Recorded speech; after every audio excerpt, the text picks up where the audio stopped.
अस्सलाम वालेकुम। कैसे हैं आप सब? उम्मीद है खैर खैरियत से होंगे। आज का जो हमारा टॉपिक है वो रिस्क असेसमेंट है। निहायत ही इम्पोर्टेंट टॉपिक है, ठीक है। इसको आपने क्लियरली अंडरस्टैंड करना है। एक हेल्थ एंड सेफ्टी ऑफिसर के लिए या हेल्थ एंड सेफ्टी असिस्टेंट के लिए सबसे जो बड़ी चीज़ होती है वो रिस्क असेसमेंट होती है। एक वो रिस्क असेसमेंट सही तरीके से उसको आती है, ठीक है, तो वो इस काबिल होगा कि काम वाली जगह पे खतरे को कम करने के लिए वो प्रॉपर स्टेप्स लेगा। ठीक है, तो रिस्क असेसमेंट के प्रोसेस को हम प्रॉपरली डिटेल से स्टडी करेंगे। रिस्क असेसमेंट के स्टेजेस को स्टडी करेंगे, उसके स्टेप्स को स्टडी करेंगे और कब रिव्यू करेंगे रिस्क असेसमेंट को, इस चीज़ों को भी स्टडी करेंगे। तो फर्दर प्रोसीड करते हैं। अच्छा जी, रिस्क असेसमेंट को समझने से पहले कुछ हमारे पास की फ्रेजेस वर्ड्स हैं, उसको समझते हैं। सबसे पहले ये समझते हैं कि हैजर्ड क्या है। तो हैजर्ड हम उस चीज को कहते हैं, anything that has the potential to cause us harm. हर वो चीज जिसमें ये सलाहियत है कि वो आपको नुकसान पहुंचा सके, तो उसको हम हैजर्ड कहेंगे। मिसाल के तौर पर आप रोड पे जा रहे हैं, रोड पे एक गड्ढा है, ठीक है, तो वो गड्ढा क्या है? हैजर्ड है। क्यों? आप रोड पे जाएंगे तो उस गड्ढे में आपका पाँव स्लिप होगा और आप क्या होगा? जमीन पे गिरेंगे, ठीक है। तो हैजर्ड हमारे पास हर वो चीज है जिसमें ये सलाहियत है कि वो आपको नुकसान पहुंचा सके। फिर हमारे पास रिस्क आ जाता है, ठीक है। रिस्क हम कहते हैं खतरे को, ठीक है। खतरा हमारे पास ज्यादा भी हो सकता है और कम भी हो सकता है। तो रिस्क का हमारे पास प्रॉपर एक फॉर्मूला है। R is equal to risk is equal to likelihood multiply by severity, ठीक है। तो लाइकलीहुड को समझते हैं। लाइकलीहुड का मतलब है कि भाई एक्सीडेंट के होने के कितने चांसेस है, हादसे के होने के कितने चांसेस है, ठीक है। तो ये हमारे पास लाइकलीहुड आ गया, ठीक है। आप उस रोड पे जा रहे हैं जिसमें गड्ढा था, जिस रोड में, ठीक है, तो आपके उस गड्ढे पे गिरने के कितने चांसेस हैं, तो ये हमारे पास लाइवलीहुड आ जाता है। फिर दूसरी चीज हमारे पास सेवेरिटी है कि भाई इफ आप उस गड्ढे में गिरते हैं तो उसकी गिरने ट्रिप होते हैं और फिर आप गिरते हैं तो उससे इस पॉसिबल इफेक्ट्स क्या होंगे, ठीक है ना। आउटकम क्या होगा, ठीक है, आपका हाथ टूटेगा, ब्लीडिंग होगी, ठीक है, सर पे चोट लगेगी, तो क्या आउटकम होगा? सिवियरिटी क्या होगी? तो सिवियरिटी हम पॉसिबल आउटकम को कहते हैं। तो रिस्क हमारे पास क्या है? खतरा है, जो कि ज्यादा भी हो सकता है और कम भी हो सकता है। और रिस्क हमारे पास दो चीजों का मजमुआ है। एक हमारे पास है लाइकलीहुड कि भाई हादसे के होने के चांसेस कितने हैं, ठीक है, और दूसरा सेवेरिटी कि भाई हादसा होगा तो उसके बाद पॉसिबल आउटकम रिजल्ट क्या होगा, किस किस्म की इंजरी होगी या किस किस्म की बंदे को बीमारी लगेगी, ठीक है। तो खतरा ज्यादा भी हो सकता है, कम भी हो सकता है, ठीक है। एक मिसाल के तौर पर आपके गिरने के चांसेस ज्यादा है, तो क्या है? इस सूरत में खतरा ज्यादा है, ठीक है, काम खतरनाक है। या फिर सेवेरिटी, उसका आउटकम खतरनाक है, मिसाल बंदे की जान जा सकती है गड्ढे में गिर के, ठीक है। तो ये क्या है? खतरनाक आउटकम है। तो इस सूरत में भी हमारे पास क्या होगा? खतरा ज्यादा होगा, तो खतरा कम भी हो सकता है, ज्यादा भी हो सकता है। तो रिस्क असेसमेंट के प्रोसेस को समझते हैं। रिस्क असेसमेंट एक प्रॉपर हमारे पास एक फॉर्मल प्रोसेस होता है, जिसमें सबसे पहले जो हमारा पहला काम होता है वो यही होता है कि हम ऑर्गेनाइजेशन में जो मौजूदा हैजर्ड्स हैं, जो चीज़ें नुकसान पहुंचा सकती है, मिसाल तारे बिखरी पड़ी है, उसमें कोई ट्रिप हो सकता है, जमीन पे गिर सकता है, ठीक है, या बिजली की जो वायर्स हैं, ठीक है, वो डैमेज है, उससे किसी को इलेक्ट्रिक करंट लग सकता है, ये भी हमारे पास क्या है? हैजर्ड है, ठीक है। या मिसाल के तौर पर हमारे पास फ्लेमेबल मटेरियल है और उसके करीब क्या हो रही है? कोई हॉट वर्क हो रहा है, जैसे वेल्डिंग ग्राइंडिंग की एक्टिविटी, जैसे स्पार्क प्रोड्यूस होके आग लग सकती है, तो ये भी हमारे पास क्या है? हैजर्ड है, ये चीज भी नुकसान पहुंचा सकती है। फिर मिसाल के तौर पर क्रेन ने लोड उठाया है लेकिन लोड को सही तरीके से नहीं बांधा, वो गिर सकता है, तो ये चीज भी क्या है? हैजर्ड है, ये भी क्या कर सकती है? नुकसान पहुंचा सकती है। इसके अलावा मिसाल के तौर पर एक बंदा है जो सीढ़ी पे चढ़ के काम कर रहा है, पेंटिंग का है, जो भी काम कर रहा है, लेकिन जिस सीढ़ी पे वो चढ़ा है वो क्या है, डैमेज है और वो बंदा गिर सकता है, तो ये भी हमारे पास क्या है, हैजर्ड में आ जाता है, क्योंकि ये चीज भी क्या नुकसान पहुंचा सकती है। तो रिस्क असेसमेंट हमारे पास एक ऐसा प्रोसेस है जिसमें हम इदारे में सबसे पहले सारे हैजर्ड्स को क्या करते हैं, आइडेंटिफाई करते हैं कि भाई कौन कौन से हैजर्ड है, कौन कौन सी चीज नुकसान पहुंचा सकती है, उन चीजों को हम आइडेंटिफाई करते हैं। और फिर आइडेंटिफाई करने के बाद ये पता लगाते हैं, ये आइडेंटिफाई करते हैं कि भाई किसको नुकसान पहुंचा सकती है और कितना नुकसान पहुंचा सकती है। ठीक है, मिसाल के तौर पर अभी जो बंदा सीढ़ी पे खड़ा है, ठीक है, तो इस हैजर्ड से किसको नुकसान पहुंचेगा, if सीढ़ी टूटती है उसी बंदे को नुकसान पहुंचेगा। ठीक है, फिर कैसे नुकसान पहुंचेगा, क्या इफेक्ट्स होंगे, मिसाल के तौर पर उसका हार्ट टूट सकता है, ब्लीडिंग हो सकती है, उसको हेड इंजरी हो सकती है, तो ये क्या है हमारे पास पॉसिबल इफेक्ट्स है। तो हैजर्ड्स आइडेंटिफाई करने के बाद हु कैन बी हार्म, किसको नुकसान पहुंच सकता है, ये हम पता लगाते हैं। फिर कैसे नुकसान पहुंच सकता है, क्या इफेक्ट्स होंगे, इसको हम मालूम करते हैं। और इसी के साथ साथ इफ ऑर्गेनाइजेशन ने इस हैजर्ड को कंट्रोल करने के लिए कुछ स्टेप्स लिए हैं, एग्जिस्टिंग कंट्रोल्स क्या है, उसको देखते हैं कि भाई जो कंट्रोल्स इदारे ने लगाए हैं क्या वो इस हैजर्ड को कंट्रोल करने में काफी है कि नहीं काफी। ठीक है, मिसाल के तौर पर हैजर्ड हमारा ये है कि भाई एक बंदा हाइट पे काम कर रहे, जो लेडर है हमारे पास वो डैमेज है, ठीक है, लेकिन फिर भी वो काम करे, तो इस चीज को कंट्रोल करने के लिए, मतलब हादसा ना हो उसके लिए ऑर्गेनाइजेशन ने कुछ स्टेप लिए हैं। ठीक है, मिसाल के तौर पर उसको एक बंदा साइन किया है जो लेडर को पकड़ेगा जब तक वो काम करेगा, तो ये क्या है, हैजर्ड से बचने के लिए क्या है, हैजर्ड से पैदा होने वाला जो खतरा है उसको कम करने के लिए एक स्टेप पे एक कंट्रोल है। ठीक है, जो ऑलरेडी ऑर्गेनाइजेशन ने लिए हैं तो उनको हम एग्जिस्टिंग कंट्रोल मेजर्स लेते हैं, कहते हैं। ठीक है, तो दोबारा से शुरू करता हूँ कि रिस्क असेसमेंट एक ऐसा प्रोसेस है जिसमें हम हैजर्ड्स को आइडेंटिफाई करते हैं, फिर किसको नुकसान पहुंच सकता है, कैसे नुकसान पहुंच सकता है उसको आइडेंटिफाई करते हैं, फिर ऑर्गेनाइजेशन उस हैजर्ड को कंट्रोल करने के लिए जो एग्जिस्टिंग कंट्रोल मेजर्स लिए हैं उनकी एडिक्वेसी चेक करते हैं कि भाई ये इस खतरे को कम करने में काफी है कि नहीं काफी। ठीक है, उसके बाद हम क्या करते हैं, प्रिवेंटिव और करेक्टिव मेजर्स लेते हैं, अपनी तरफ से और कंट्रोल्स लगाते हैं। मिसाल के तौर पर कि भाई ये लेडर डैमेज है, लेडर के बजाय स्कैफोल्ड को काम के लिए, वर्क एट हाइट के लिए इस्तेमाल किया जाए, या इसके अलावा नई सीढ़ी को, नई लेडर को खरीदा जाए, या जो एग्जिस्टिंग लेडर है इसकी क्या की जाए, रिपेयर इसको किया जाए। ठीक है, या वर्क एट हाइट जो है उसके लिए परमिट टू वर्क का सिस्टम इस्तेमाल किया जाए, या जो बंदा ऊंचाई पे काम कर रहा है उसको सेफ्टी हेलमेट, सेफ्टी ग्लव्स दिए जाए। तो ये हम अपनी तरफ से क्या करते हैं, फर्दर कंट्रोल मेजर्स ऐड करते हैं ताकि जो हैजर्ड से पैदा होने वाला खतरा है उसको कम किया जा सके। ठीक है, तो रिस्क असेसमेंट का मकसद यही है कि भाई जो ऑर्गेनाइजेशन है उसमें जो खतरा है उसको कम किया जा सके, और इतना कम किया जा सके कि उस खतरे में काम क्या हो, काम करना पॉसिबल हो। ठीक है, जिससे नुकसान ना पहुंचे।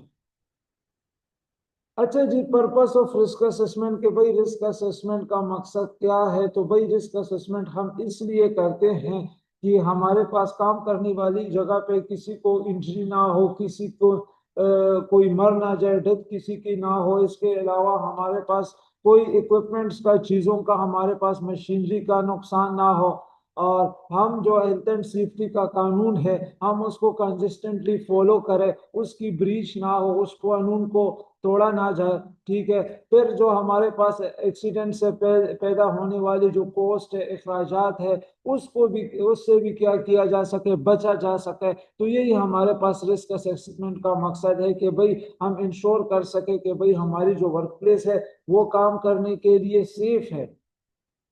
अच्छा जी, रिस्क असेसमेंट करने से पहले हम कंसल्ट करते हैं इंटरनल और एक्सटर्नल इंफॉर्मेशन की सोर्सेज को, मुख्तलिफ चीज़ों के बारे में जानते हैं। मिसाल के तौर पर हमने आज रिस्क असेसमेंट करनी है तो उस रिस्क असेसमेंट करने से पहले हमने क्या करते हैं, ऑर्गेनाइजेशन के इंटरनल रिकॉर्ड्स भी देखते हैं, इंटरनल चीजों को भी देखते हैं और एक्सटर्नल भी देखते हैं। इंटरनल में मिसाल के तौर पर कि हम एक्सीडेंट रिकॉर्ड्स देखते हैं कि भाई जो पिछले एक्सीडेंट्स हुए हैं किस किस चीज की वजह से हुए हैं, ताकि हमें मौका मिले कि भाई उन चीजों को हम खास तौर पर फोकस करें।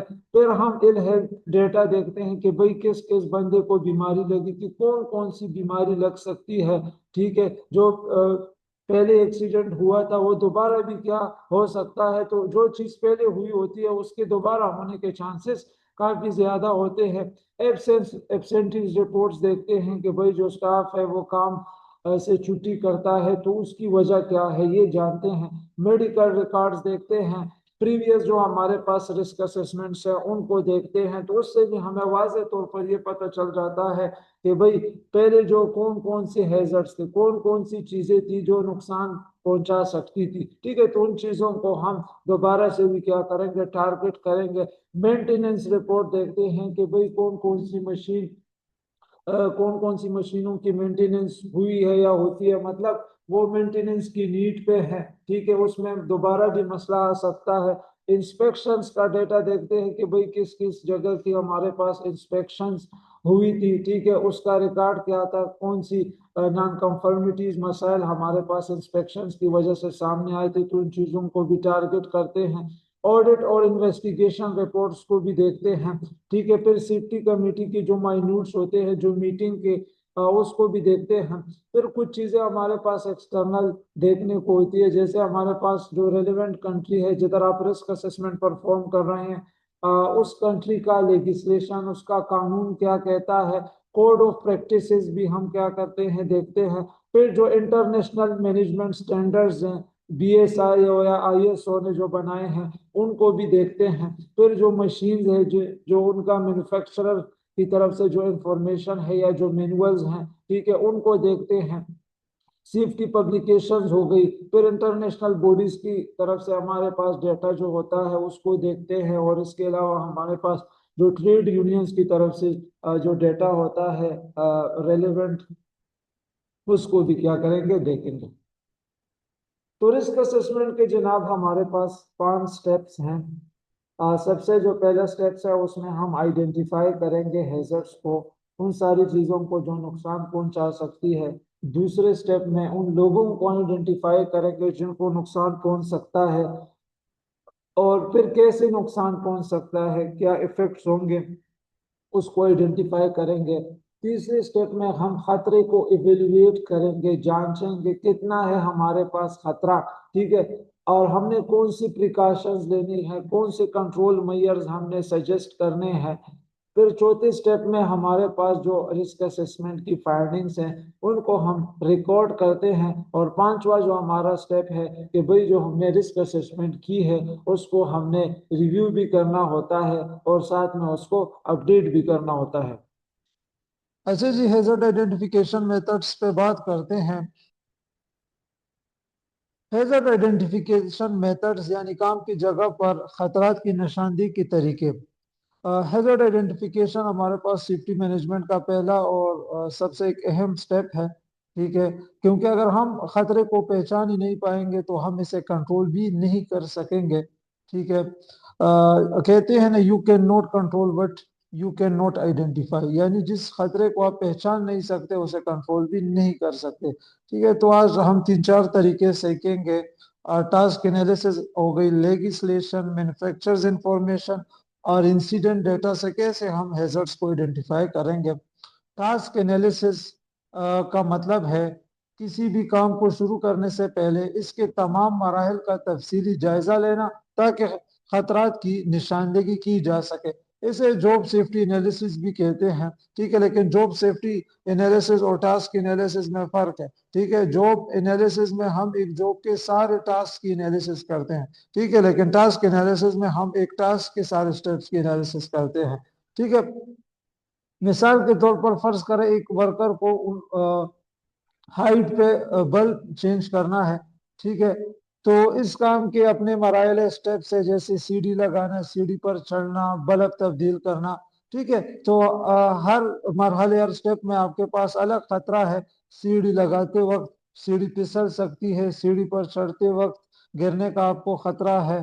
ठीक है। बल्ब चेंज करते वक्त आपको बिजली का खतरा है। ठीक है। तो टास्क एनालिसिस से तमाम खतरात पहले से मालूम हो जाते हैं और मुनासिब आपके पास सेफ्टी स्टेप्स किए जा सकते हैं। ठीक है। इससे आप हादसा से बच सकते हैं। फिर आपके पास लेगिस्लेशन आ जाती है।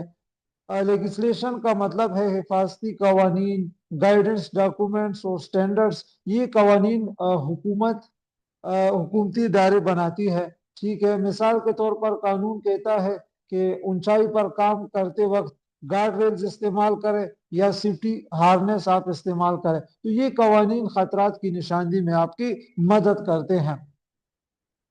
तो लेगिस्लेशन हमें बताता है कि कौन कौन से खतरात मौजूद है और इनसे कैसे बचना है। ठीक है। अगर हम कानून को फॉलो नहीं करेंगे, लेगिस्लेशन को, तो हमें कानूनी सजा भी हो सकती है। फिर आपके पास आ जाता है मैन्युफैक्चर इंफॉर्मेशन। तो मैन्युफैक्चर वो कंपनी होती है जो मशीन या केमिकल बनाती है आपके पास। वो हमें सेफ्टी इंफॉर्मेशन फराहम करती है, जैसे ऑपरेटिंग मैनुअल आपके पास हो गया, सेफ्टी इंस्ट्रक्शंस हो गए आपके पास, केमिकल सेफ्टी डेटा शीट्स भी होते हैं। ठीक है। मैं एक मिसाल देता हूँ। ग्राइंडिंग मशीन का मैनुअल हमें बताता है कि सेफ्टी गार्ड इस्तेमाल करें, गूगल्स पहने। अगर वर्कर मैनुअल फॉलो ना करे तो आंख को शदीद उसकी चोट लग सकती है। ठीक है।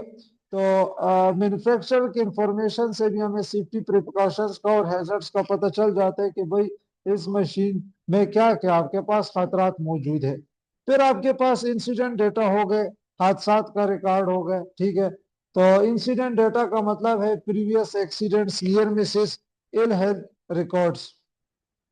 अच्छा, मिसाल के तौर पर एक वर्कर का हाथ मशीन में जख्मी हो गए। ठीक है। तो उसकी एक्सीडेंट की इन्वेस्टिगेशन हुई, तो इन्वेस्टिगेशन से हमें पता चला कि मशीन में गार्ड मौजूद नहीं था। ठीक है।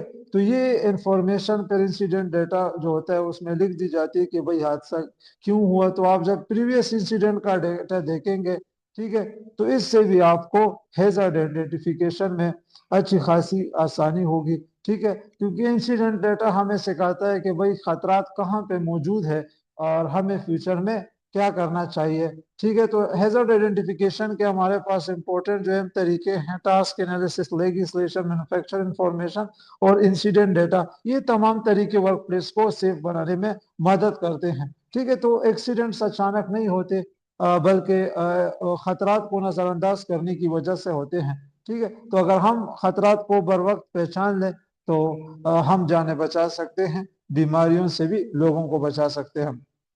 अच्छा जी, टास्क एनालिसिस को थोड़े डिटेल से स्टडी करते हैं। मैं आपको एक मिसाल देता हूँ।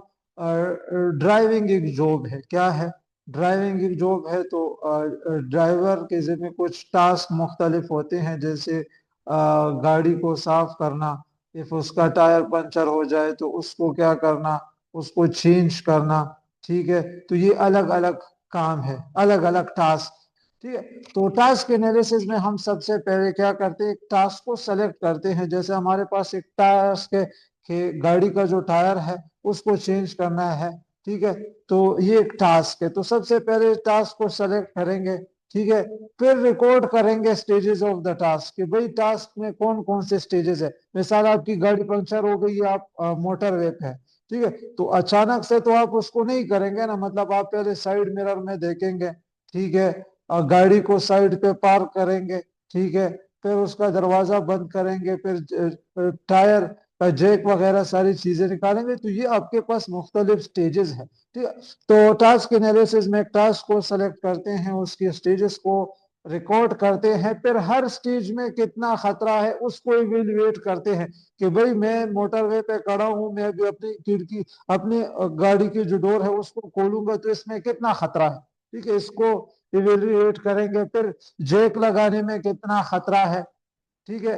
तो ये सारे स्टेजेस को में जो खतरा है उसको इवेल्युएट करेंगे और इसके बाद हम क्या करेंगे, एक safe system, safe working method, काम का महफूज तरीका बनाएंगे। ठीक है। डेवलप करेंगे और डेवलपिंग के बाद फिर उस चीज को क्या करेंगे, इम्प्लीमेंट करेंगे, वर्कर्स को देंगे कि भाई आज से आपने इस तरीकों को क्या करना है, फॉलो करना है। और फिर हमें रेगुलरली उस चीज को मॉनिटर करना है कि भाई वर्कर इसको फॉलो कर रही है कि नहीं। ये फॉलो कर रही है तो कितने अच्छे तरीके से काम हो रहा है, कितना इफेक्टिव है, ठीक है, जो हमने सिस्टम ऑफ वर्क बनाया है।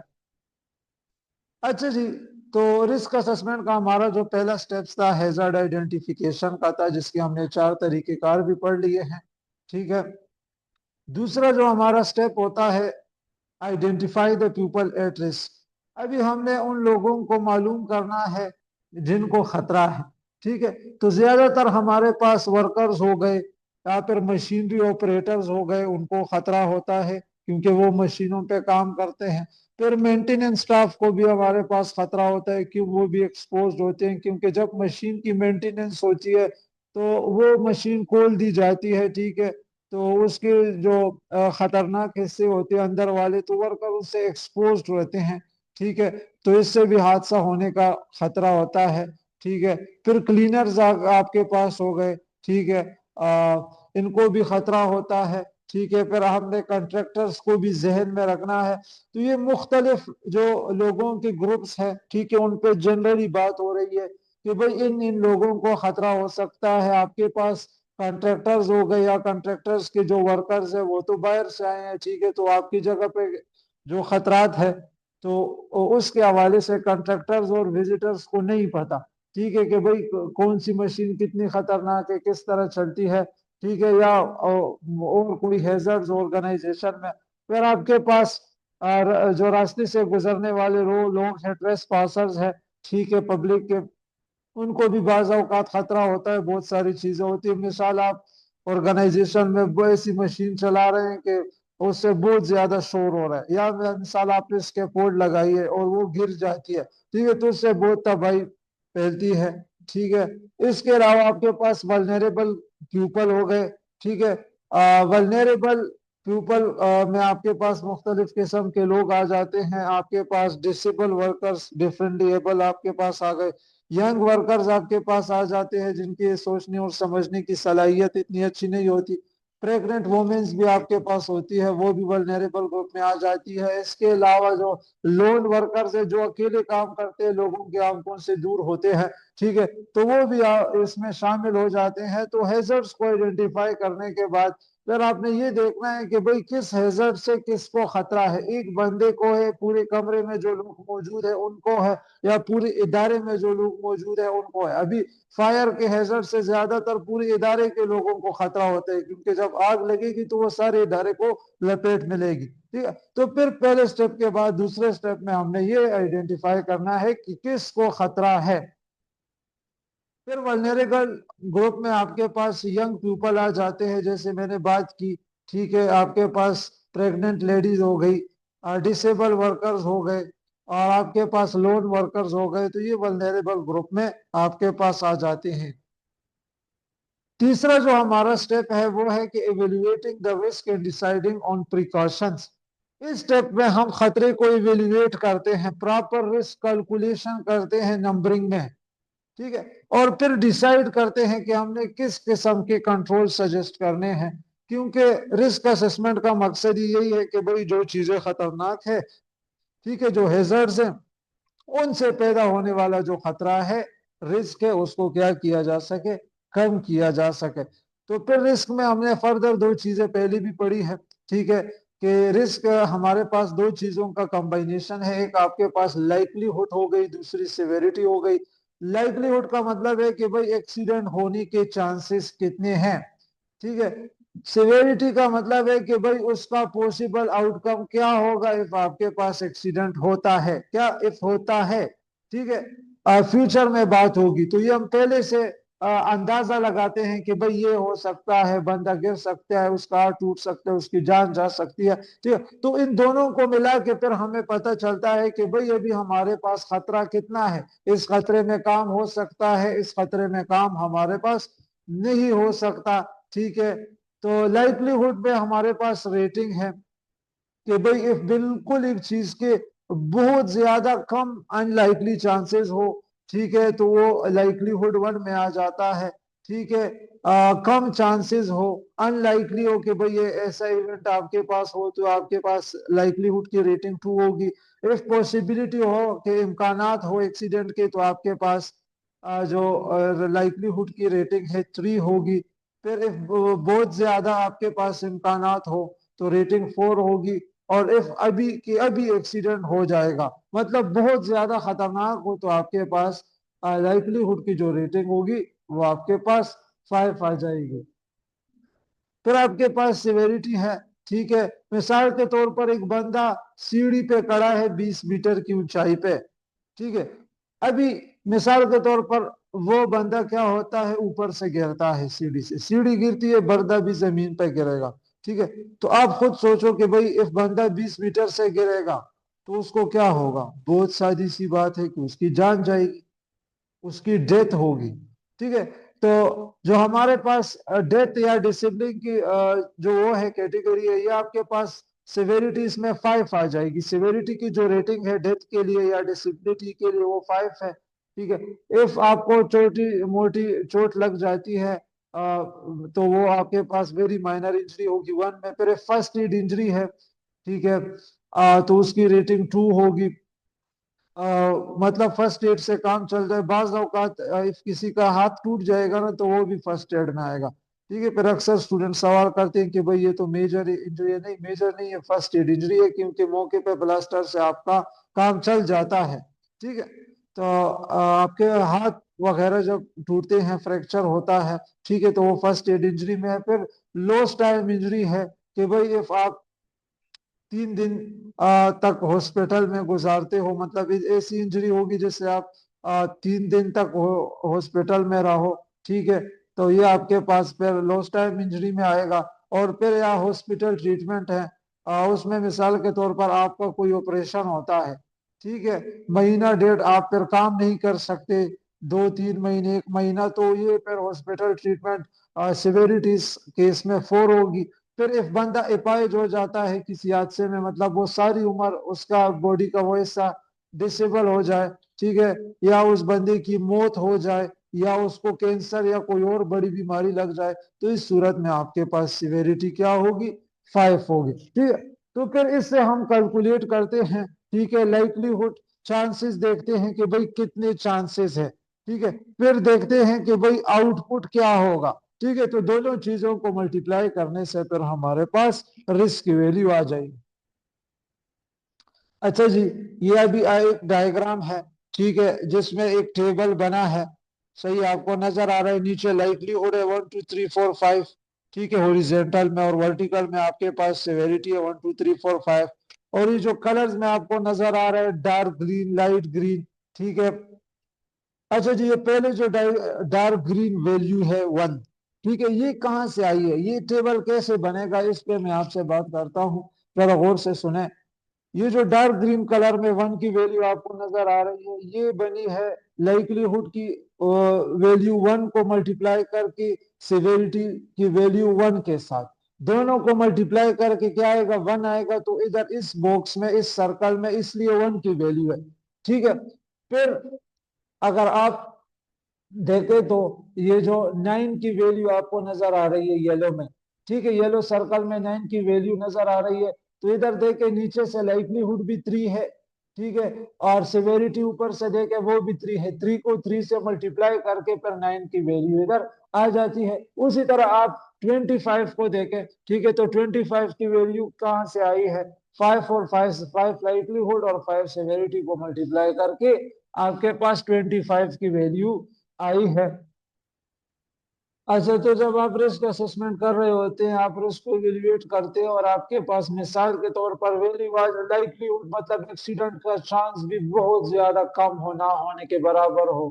ठीक है, लेकिन सिवेरिटी को देखा जाए, मिसाल के तौर पर एक बंदा है सीढ़ी पे काम कर रहा है।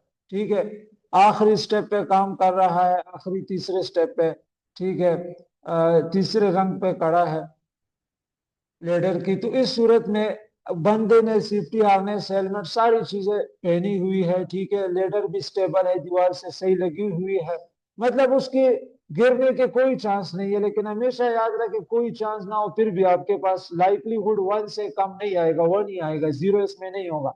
ठीक है, बिल्कुल भी आप कहते हो कि कोई चांसेस नहीं ना होने के बराबर भी है, तो लाइवलीहुड उसमें वन आएगा। सिवेरिटी को देखेंगे कि भाई इफ वो बंदा अभी इतनी ऊंचाई से, चांसेस तो नहीं है, चांसेस चलो एक है, लेकिन इफ वो गिर गया, ठीक है, लेकिन इफ गिर गया तो सिवेरिटी आपके पास क्या होगी, ऊंचाई तो वही है, तो मतलब उसकी मौत होगी। ठीक है, तो 1 × 5 आपके पास क्या आ जाएगा, 5। ठीक है, तो रिस्क आपके पास, रिस्क की वैल्यू आपके पास 5 आ गई। तो मतलब इस सूरत में येलो जो आपको शो हो रहा है, येलो सर्कल्स।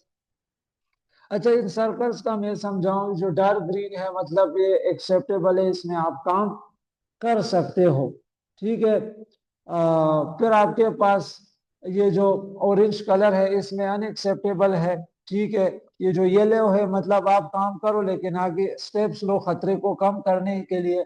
लेकिन इफ आपके पास रिस्क की वैल्यू 20-25 आ जाती है तो भाई वो अनएक्सेप्टेबल। मतलब ये है कि चांसेस भी बहुत ज्यादा है और आउटकम जो सेवेरिटी है वो भी खतरनाक है, तो मतलब खतरा बहुत ज्यादा है। तो इस सूरत में क्या करेंगे, काम को रुकवाएंगे। इफ आपके पास रिस्क रेटिंग 20 से 25 तक आती है तो आपने काम को क्या कर देना है, रुकवा देना है। तो हमारे पास कुछ टर्म्स है के पास आ जाते हैं, रिजिजुअल रिस्क। ठीक है, जब आप कंट्रोल मेजर्स अप्लाई कर देते हैं और फिर भी कुछ खतरा बाकी रह जाता है, ठीक है, तो उसको हम रिजिजुअल रिस्क कहते हैं। ठीक है, एक्सेप्टेबल रिस्क है हमारे पास जब आप कंट्रोल मेजर्स के जरिए खतरे को इतना कम कर लेते हैं कि भाई उस खतरे में काम अच्छी तरीके से हो सकता है, तो उसको कहते हैं एक्सेप्टेबल रिस्क। ठीक है, फिर आपके पास टॉलरेबल रिस्क है। ठीक है, ये तो एक्सेप्टेबल नहीं होता लॉन्ग टर्म के लिए, लेकिन इस इतने खतरे में आप शॉर्ट टर्म के लिए काम कर सकते हैं और कंट्रोल लगा के। ठीक है, फिर आपके पास आने के अनएक्सेप्टेबल रिस्क है। ठीक है, इस सूरत में तो आप काम कर ही नहीं सकते, खतरा बहुत ज्यादा होता है, तो पहले आपने काम रुकवाना होगा। ठीक है, और काम रुकवाने के बाद खतरे को कम करेंगे, फिर जाके आप काम को प्रोसीड करेंगे। अच्छा जी, आज हम हायरार्की ऑफ कंट्रोल्स के बारे में तफसील से बात करेंगे। हायरार्की ऑफ कंट्रोल्स एक सिस्टमेटिक अप्रोच है जिसके जरिए हम वर्कप्लेस के हैजर्ड्स को कंट्रोल करते हैं। ये एक तरतीब ऑर्डर है जिसमें सबसे जो इफेक्टिव कंट्रोल है वो ऊपर होता है और सबसे कम इफेक्टिव कंट्रोल नीचे होता है। ठीक है, हमेशा ऊपर वाले जो कंट्रोल है, ठीक है, इनको पहले अप्लाई करने की कोशिश करें, जैसे कि एलिमिनेशन के कंट्रोल को आप पहले अप्लाई करने की कोशिश करें। ठीक है, तो हायरार्की के हमारे पास अहम लेवल्स हैं, elimination, substitution, engineering controls, administrative controls और पर्सनल प्रोटेक्टिव इक्विपमेंट्स, पीपीएस। अच्छा, एलिमिनेशन, इसका मतलब है खतरे का मुकम्मल खात्मा। ठीक है, एलिमिनेशन का मतलब है हैजर्ड को मुकम्मल तौर पर ख़त्म कर देना। ये सबसे बेहतरीन और इफेक्टिव कंट्रोल है, क्योंकि अगर हैजर्ड मौजूद ही नहीं होगा तो रिस्क भी आपके पास नहीं होगा। ठीक है, मिसाल के तौर पर फ्लोर में होल मौजूद है। ठीक है, तो आप होल को, खड्डे को मुकम्मल तौर पर बंद कर दे। ठीक है, तो अब गिरने का खतरा आपके पास खत्म हो जाएगा। ठीक है, मिसाल के तौर पर हाइट पर काम करने के बजाय आप कैमरा इस्तेमाल करें। ठीक है, तो आपके पास हाइट हैजर्ड क्या हो जाएगा, खत्म हो जाएगा। ठीक है, इसके अलावा मिसाल के तौर पर आपके पास क्या है, जनरेटर है, वो जब चलता है शोर करता है। ठीक है, तो शोर हैजर्ड है आपके पास, नॉइस। ठीक है, तो हम क्या करेंगे, सोलर पैनल लगाएंगे, बिजली भी बनेगी और शोर भी नहीं होगा, तो इससे जो शोर वाला है हैजर्ड है वो क्या है आपके पास, एलिमिनेट हो गया, खत्म हो गया। फिर सब्स्टिट्यूशन है। ठीक है, खतरनाक चीज को कम खतरनाक चीज से एक्सचेंज करना, बदलना। ठीक है, सब्स्टिट्यूशन का मतलब है कि हैजर्ड को कम खतरनाक ऑप्शन से आप रिप्लेस करें। ठीक है, हैजर्ड मुकम्मल खत्म नहीं होता, लेकिन रिस्क क्या हो जाता है आपके पास, कम हो जाता है। मिसाल के तौर पर डीजल फोर्क लिफ्टर की जगह आप इलेक्ट्रिक फोर्क लिफ्टर इस्तेमाल करें, जिससे एयर पोल्यूशन आपके पास कम होगी। ठीक है, मिसाल के तौर पर बंदा ऊंचाई पे काम कर रहा है, लेडर को इस्तेमाल, सीढ़ी को इस्तेमाल कर रहा है, लेकिन सीढ़ी डैमेज है। ठीक है, तो सब्स्टिट्यूशन में हम नई सीढ़ी खरीद पे देंगे, ठीक है, जो डैमेज नहीं होगी। ठीक है, सीढ़ी को किसी दूसरी चीज से रिप्लेस नहीं करेंगे, बल्कि सीढ़ी को नई सीढ़ी से क्या करेंगे, रिप्लेस करेंगे। फिर आपके पास इंजीनियरिंग कंट्रोल्स आ जाते हैं। तो इंजीनियरिंग जो आपके पास कंट्रोल्स हैं वो बहुत अहम है। ठीक है, हेजर्ड और वर्कर के दरमियान फिजिकल बैरियर आपके पास ये क्रिएट करते हैं। ये आपके पास बहुत इफेक्टिव कंट्रोल्स हैं। तो इसमें आपके पास मुख्तलिफ टाइप्स है, जैसे आपके पास आइसोलेशन हो गई। ठीक है, तो आइसोलेशन का मतलब है हैजर्ड को मुकम्मल तौर पर बंद कर देना। ठीक है, मिसाल के तौर पर वर्कर ग्राइंडर मशीन को चला रहे, उसमें सेफ्टी गार्ड्स नहीं है। ठीक है, तो आप जब सेफ्टी गार्ड्स इंस्टॉल करेंगे, उसमें लगाएंगे, तो वर्कर की बॉडी कांटेक्ट पे नहीं आएंगी। ठीक है, मशीन के साथ। तो आप कांटेक्ट को क्या कर रहे हैं, खत्म कर रहे हैं, मशीन को आइसोलेट कर रहे हैं। फिर आपके पास सेपरेशन सेग्रीगेशन है। ठीक है, सेग्रीगेशन का मतलब है वर्कर और हैजर्ड को अलग करना। ठीक है, मिसाल के तौर पर फॉरक्लिफ्टर और पेडेस्ट्रियन क्या है जी, एक ही रास्ते पे चल रहे हैं, गाड़ियां भी जा रही है, पैदल लोग भी जा रहे हैं। ठीक है, तो उनके रास्ते को जब हम अलग करेंगे, ठीक है, तो फॉरक्लिफ्टर अपने रास्ते पे जाएंगे, पैदल चलने वाले लोग अपने रास्ते पे जाएंगे। क्यों? फिर आपके पास पार्शियल इनक्लोजर है। पार्शियल इनक्लोजर का मतलब है हैजर्ड को जजवी तौर पर कवर करना। ठीक है, जैसे मशीन गार्ड लगा लेना। ठीक है, वो पार्शियली तौर पर मशीन को क्या कर लेगा, कवर कर लेगा। ठीक है, फिर आपके पास सेफ्टी डिवाइसेस है, जैसे कि आपके पास सेफ्टी डिवाइसेस का इस्तेमाल करना, जिसमें आपके पास इमरजेंसी स्टॉप बटन आ जाते हैं, इंटरलॉक सिस्टम्स आपके पास आ जाते हैं। ठीक है, इनसे क्या हो जाता है, मशीन आपके पास ऑटोमेटिकली बंद हो जाती है। फिर एडमिनिस्ट्रेटिव कंट्रोल्स हैं।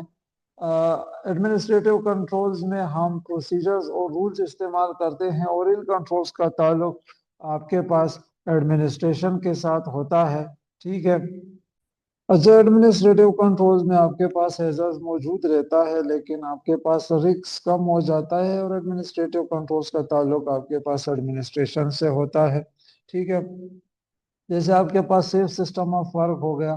ठीक है, जैसे कि काम का सेफ प्रोसीजर डेवलप करना, रिड्यूस एक्सपोजर, जो खतरे वाला काम है, ठीक से उसका एक्सपोजर कम करना, जैसे कि मिसाल के तौर पर नोइसी एरिया में कम वक्त गुजारना। ठीक है, रिड्यूस टाइम ऑफ एक्सपोजर। ठीक है, मतलब जो वर्कर्स एक्सपोज्ड हैं, ठीक है, नॉइस की तरफ या और हैजर्ड्स की तरफ, तो उनका जो क्या है टाइम है वो उसको कम करना। ठीक है, या वर्कर्स की जॉब रोटेशन कराना। ठीक है, फिर आपके पास आ जाता है इंफॉर्मेशन इंस्ट्रक्शन ट्रेनिंग। तो जो एम्प्लॉयज है, ठीक है, उनको उन काम के हवाले से सही इंफॉर्मेशन देना, सही इंस्ट्रक्शन देना, गाइड करना, उस काम की उनको ट्रेनिंग देना, और फिर उनकी क्या करना, सुपरविजन करना। तो ये भी एडमिनिस्ट्रेशन से जुड़ी हुई चीजें हैं। ठीक है, तो ये एडमिनिस्ट्रेटिव कंट्रोल्स में आ जाते हैं। तो साइट पे ज्यादातर हम जो काम लेते हैं इंजीनियरिंग और एडमिनिस्ट्रेटिव कंट्रोल से लेते हैं, क्योंकि आपके पास एलिमिनेशन हर जगह पे पॉसिबल नहीं होती। ठीक है, और बहुत ज्यादा उस पर एक्सपेंस भी आ जाता है एलिमिनेशन और सब्सटीट्यूशन पे बाज़ औक़ात। तो ज्यादातर हम प्रायोरिटी इंजीनियरिंग और एडमिनिस्ट्रेटिव कंट्रोल्स को देते हैं। ठीक है, फिर आपके पास पर्सनल प्रोटेक्टिव इक्विपमेंट है। ये हायरार्की का आखिरी और कमजोर कंट्रोल है। ठीक है, क्योंकि ये हैजर्ड को खत्म नहीं करता, बल्कि सिर्फ वर्कर को प्रोटेक्ट करता है, और उस वर्कर को प्रोटेक्ट करता है जिसने इसको पहना हुआ है, पर्सनल प्रोटेक्टिव इक्विपमेंट को। अच्छा, पर्सनल प्रोटेक्टिव इक्विपमेंट में आपके पास हेलमेट, ग्लव, सेफ्टी शूज वगैरह आ जाते हैं। अच्छा, ठीक है। अच्छा जी, फिर हमारे जो रिस्क असेसमेंट है, जो हमने चीज़ों को आइडेंटिफाई किया है, ठीक है, उन सारी चीज़ों को हम क्या करेंगे, अभी रिटर्न फॉर्म में उन सारी चीज़ों को हम रिकॉर्ड करेंगे। हमारे रिकॉर्ड में कौन कौन सी चीजें होनी चाहिए, सबसे पहले कौन कौन से एरिया को हमने एक्सेस किया है, बिल्डिंग की किस किस जगह को, मिसाल के तौर पर first floor, second floor, third floor को आपने किस किस जगह को एक्सेस किया है, कहाँ कहाँ पे आपने खतरात फाइंड किए हैं। ठीक है, सबसे पहले आप इन चीजों को नोट करेंगे। ठीक है, इसके अलावा आपने कौन कौन से हैजर्ड फाइंड किए along with their hazard categories. ठीक है, ये सारी चीजें भी आपने रिटर्न क्या करनी है, रिस्क असेसमेंट फॉर्म को आप फिल करेंगे तो ये हैजर्ड्स भी आप उसमें मेंशन करेंगे। फिर ग्रुप्स एट रिस्क कि भाई किस किस को खतरा है, मेंटेनेंस वर्कर को है, स्वीपर्स को है, क्लीनर्स को है, इंजीनियर्स को है, किस किस को खतरा है, मेसनरी वर्कर्स को है, वल्नरेबल ग्रुप ऑफ पीपल को खतरा है, किस किस को खतरा है। तो उनको भी हम क्या करते हैं, आइडेंटिफाई करके मेंशन करते हैं। ठीक है, फिर इसके अलावा adequacy of existing control measures के भाई जो मौजूदा एग्जिस्टिंग कंट्रोल मेजर्स है, ठीक है, उनकी एडिक्वेसी क्या है, कितनी है, वो कितने अच्छे तरीके से काम कर रहे हैं, ठीक है, इन चीजों को मेंशन करते हैं। ठीक है, फिर आपके पास फर्दर प्रिकॉशंस नीडेड, फर्दर जो आप रिस्क को कम करने के लिए जो आप कंट्रोल्स लगाएंगे, जो elimination, substitution, engineering control, administrative control या पर्सनल प्रोटेक्टिव इक्विपमेंट्स में से जो कंट्रोल्स आप लगाएंगे, आप उसको भी रिटर्न फॉर्म में क्या करेंगे, मेंशन करेंगे। और फिर भाई जो बंदा रिस्क असेसमेंट परफॉर्म कर रहा है उसका नाम आप मेंशन करेंगे, और किस डेट को रिस्क असेसमेंट हो रही है वो डेट भी आप साथ में मेंशन करेंगे। इसी के साथ साथ आप अपनी ये रिस्क असेसमेंट कब रिव्यू करेंगे, ठीक है, किस डेट को आप रिव्यू करेंगे, तो वो रिव्यू डेट भी आप इसमें मेंशन करेंगे। पांचवा जो हमारा स्टेप है, ठीक है, रिस्क असेसमेंट का, ठीक है, तो वो है रिव्यू का, कि भाई आप अपनी रिस्क असेसमेंट को कब रिव्यू करेंगे। अच्छा जी, तो आपके पास कोई भी सिग्निफिकेंट चेंज होता है प्रोसेस में, ठीक है, काम का प्रोसेस चेंज होता है, या सब्सटेंसेस आपके पास चेंज होते हैं, या काम करने वाला जो इक्विपमेंट है जिस पे काम हो रहा है आपके पास वो चेंज होता है, या आपके पास वर्किंग एनवायरनमेंट, काम करने वाली जगह का आपके पास एनवायरनमेंट, माहौल चेंज होता है, तो इन सारी सूरतों में आपने क्या करना है, अपनी रिस्क असेसमेंट को आप रिव्यू करेंगे। ठीक है, आप आपकी रिस्क असेसमेंट भाई वैलिड ही नहीं रहेगी, कब नहीं वैलिड रहेगी, जब एक्सीडेंट हो जाए। ठीक है, आपने रिस्क असेसमेंट कर दी, सारे खतरा, सारी चीजों को आइडेंटिफाई कर दिया, एक दिन बाद एक्सीडेंट हो गया, तो एक्सीडेंट हो गया मतलब ये कि भाई आपने जो चीजें आइडेंटिफाई की, या तो आपने सही तरीके से चीजें आइडेंटिफाई नहीं की, आपसे कोई चीज रह गई है, या आपने खतरे को सही तरीके से कंट्रोल नहीं किया। ठीक है, तो आपकी रिस्क असेसमेंट मजीद वैलिड नहीं रहती जब कोई एक्सीडेंट होता है, नियर मिस होती है, किसी को कोई बीमारी लग जाती है। ठीक है, आपके पास जब लीगल स्टैंडर्ड्स में आपके पास चेंजेस आ जाती है। ठीक है, तो नॉर्मली हम रिस्क असेसमेंट्स को कब रिव्यू करते हैं, आफ्टर एवरी, आपके पास ऑर्गेनाइजेशन टू ऑर्गेनाइजेशन डिपेंडेंट होता है, लेकिन एवरी ईयर हम अपने रिस्क असेसमेंट्स को रिव्यू करते हैं। लेकिन इफ कोई उसमें सिग्निफिकेंट चेंज होती है ऑर्गेनाइजेशन में, प्रोसेसेस, सब्सटेंसेस, इक्विपमेंट या वर्किंग एनवायरनमेंट वगैरह, इन चीजों में कोई चेंज आती है, तो आपने अपनी रिस्क असेसमेंट को रिव्यू करना होगा।